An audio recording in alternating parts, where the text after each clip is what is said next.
كان في زمان مش بعيد ولا قريب راجل كبير في السن، معروف في بلده بالحكمة والهدوء والسكوت الكتير.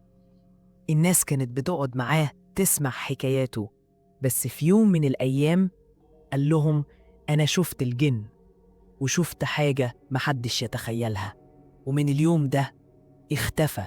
الراجل ده كان اسمه الشيخ طه، وكان دايما ساكت، بس الناس بتقول إنه وراه سر كبير. في آخر ليلة شافوه فيها كان قاعد لوحده قدام بيته، بيبص في السما وسرحان كأنه سامع أصوات محدش غيره سامعها.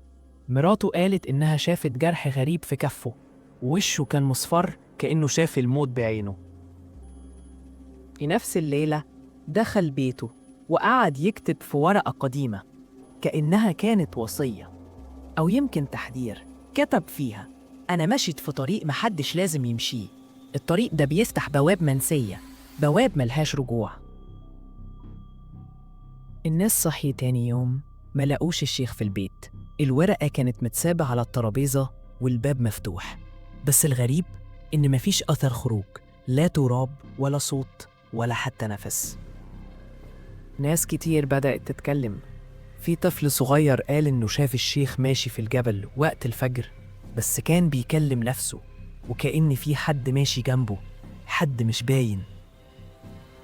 بعد يومين صوت جه من الجبل، صوت صريخ غريب مش صريخ بشر، واللي حاول يقرب رجع وشه ملون بالرعب وقال: أنا شفت، بس ما كنش المفروض أشوف. الورقة اللي سبها الشيخ بدأت تنتشر بين الناس، وكان فيها رموز غريبة ورسمة لعين، عين مفتوحة وكأنها بتبص فيك حتى وانت مش باصص ليها.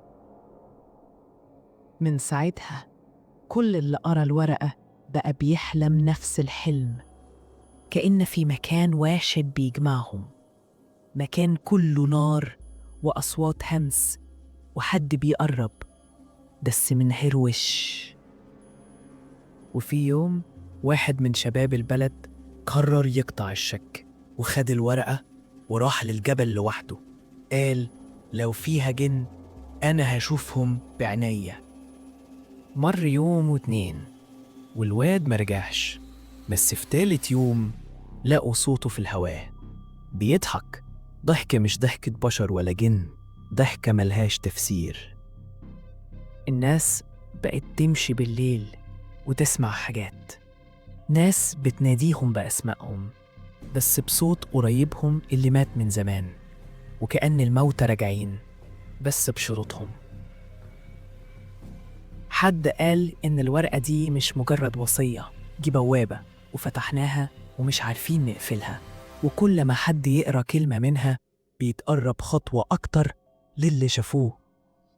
مفيش حد دلوقتي بيقرب من الجبل، بس الأصوات لسه بتتعالى والعين لسه مفتوحة. وانت لو الورقة دي وقعت بين إيديك هتقراها